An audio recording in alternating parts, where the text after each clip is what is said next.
재림성대 여러분 안녕하십니까? 오늘도 주 안에서 평안한 하루 보내시기를 간절히 바랍니다. 어제에 이어 12과 셋째 날 화요일 공부를 기도로 시작하겠습니다. 은혜로우신 아버지 하나님, 오늘도 이 자리에 친히 함께 하셔서 거룩한 말씀을 펼 때에 우리의 마음과 눈을 함께 열어주시고 주님을 더욱 깊이 묵상하며 만날 수 있는 시간 되도록 은혜 내려 주시옵소서. 예수님의 이름으로 기도드립니다. 아멘. 오늘은 우상숭배의 재현이라는 제목으로 함께 화요일 소지를 살펴보겠습니다. 이제 교과의 저자는 어제 함께 살펴본 다니엘 3장의 사건이 계시록에서 예언하고 있는 사건의 전조가 됨을 우리에게 소개하고 있습니다. 우리 함께 다니엘 3장 15절의 일부와 요한계시록 13장 15절 하반절을 살펴보겠습니다. 내가 만든 신상 앞에 엎드려 절하면 좋거니와 너희가 만일 절하지 아니하면 즉시 너희를 극렬히 타는 풀무 가운데 던져 넣을 것이니 또 짐승의 우상에게 경배하지 아니하는 자는 몇이든지 다 죽이게 하더라. 보시는 것처럼 다니엘 3장에서 이방 왕의 입술을 통해 하나님의 신실한 자녀들이었던 세 친구에게 들려졌던 그 이야기가 동일하게 계시록에서 예언되고 있었다는 것이죠. 내가 만든 신상, 즉 자신을 신격화해서 종교와 정치를 하나로 만들고자 했던 느부갓네살의 시도가 있었던 것처럼 마찬가지로 짐승의 우상에게 경배하게 만들어서 창조주로부터 떨어져 나오게 하려는 강압적 시도가 있을 것이라는 말씀입니다. 결국 다니엘의 세 친구들에게 주어졌던 시험은 단순히 엎드려서 절 한번 하면 끝나는 문제가 아니라 내가 진짜로 하나님을 경배할 것인가? 아니면 짐승으로 나타난 사탄을 숭배할 것인가를 결정하는 영적인 전쟁이라는 것입니다. 여러분, 이 부분을 로마서에서 바울이 기록한 부분과 연결해서 살펴보면 더 자세하게 이해할 수 있습니다. 로마서 1장 21절과 25절을 함께 보도록 하겠습니다. 하나님을 알되 하나님으로 영화롭게도 아니하며 감사치도 아니하고 오히려 그 생각이 허망하여지며 미련한 마음이 어두워졌나니. 25절입니다. 이는 저희가 하나님의 진리를 거짓 것으로 바꾸어 피조물을 조물주보다 더 경배하고 섬김이라. 여러분, 단지 외적인 경배, 내가 예배를 드리는 행동, 어디에 가서 절하는 것, 이런 차원의 문제가 아니라 우리의 마음이 누구에게 연결이 되어 있는가? 내가 정말 하나님께 영광을 돌리며 감사하는 생애를 사는가 하는 훨씬 깊은 차원의 문제가 바로 경배라는 것입니다. 우리는 정말 우리의 창조주이신 하나님께 충성을 다하고자 하는가? 내 삶의 방향이 그분을 향하고 있는가?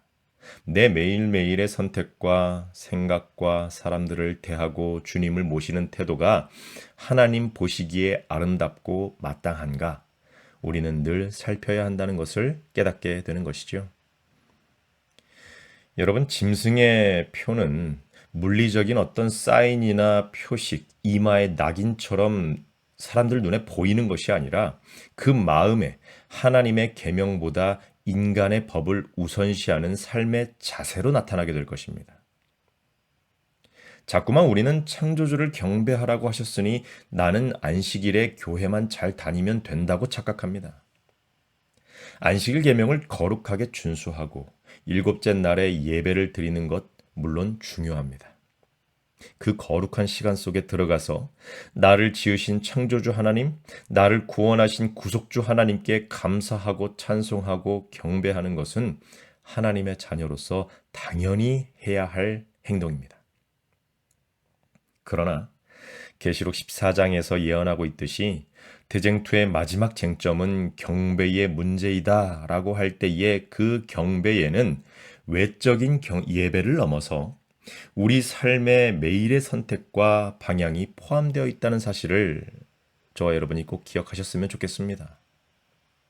내가 정말 하나님을 섬기는 삶을 사는 데 있어서 기쁘고 자발적으로 순종하고 있는지 생각해 보시기 바랍니다. 우리 교과 168페이지 첫 번째 질문에서 과연 인간의 계명과 하나님의 계명 사이에 어떤 차이가 나타나는지 질문하고 있는 부분에 대하여 계시록 13장, 14장, 16장, 19장, 그리고 20장의 말씀을 토대로 간략하게 살펴보도록 하겠습니다. 먼저 인간의 계명을 살펴봅니다. 인간의 계명은 거짓 종교 권세입니다. 사탄으로부터 시작된 것이죠. 강제적인 경배를 요구합니다. 그들의 행동은 우상 숭배와 권력에 굴복하는 것으로 나타나고요. 결과로는 하나님의 진노가 그들에게 베풀어지며 종기와 불못에 빠지게 되는 것이죠. 표징으로는 짐승의 표라고 성경에 나타내고 있습니다. 반대로 하나님의 계명은 창조주 하나님으로부터 시작되었고 사람들에게 사랑과 순종으로 드리는 예배를 요구하십니다. 그리고 그들에게서 나타나는 행동은 하나님의 계명과 예수 믿음을 지키는 믿음으로 나타나고요. 그 결과 1000년 동안 왕노릇하는 특권을 얻게 되고 구원의 영광을 누리게 됩니다. 그리고 표징으로는 하나님의 계명, 즉 그들의 행동과 믿음에 나타나는 증거로 보이는 것이죠. 여러분, 짐승의 우상에게 경배하라는 명령은 반드시 강제적이고 굴복하게 만드는 것입니다. 굴복하게 만든다는 뜻은 무엇이냐면 반드시 손해가 생기게 하여서 두렵게 하거나 위험을 느껴서 신앙을 포기하고 또한 쉬운 편을 선택하게 만든다는 것이죠. 그러나 여러분, 하나님께서는 절대로 우리를 강압하지 않으시고 두렵게 하시는 분도 아니십니다. 저와 여러분 가운데에 하나님께서 내가 착하게 안 살면 벌 주실까봐 교회 다니시는 분은 안 계시기를 간절히 바랍니다. 그런 분이 계시다면 오늘부터라도 당장 그 마음을 바꾸시기를 부탁드립니다. 하나님께서는 억지로 어쩔 수 없이 강제적으로 하는 굴종을 바라지 않으십니다.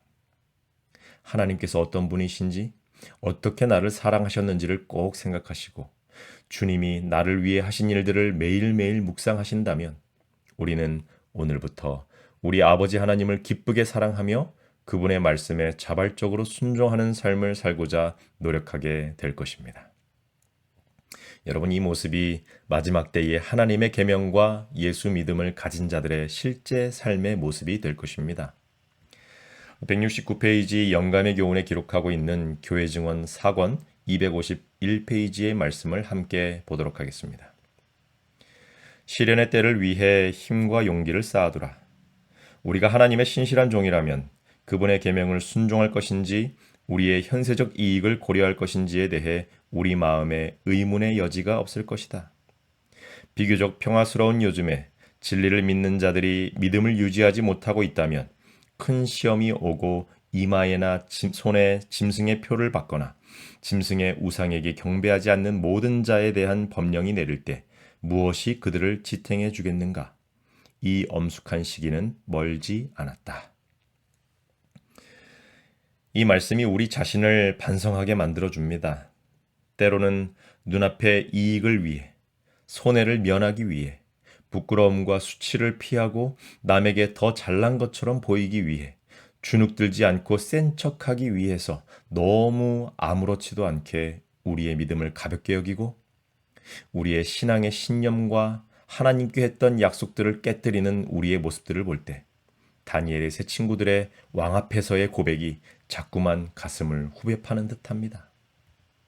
그리 아니하실지라도 왕이여 우리가 왕의 신들을 섬기지도 아니하고 왕의 세우신 근신상에게 절하지도 아니할 줄을 아옵소서.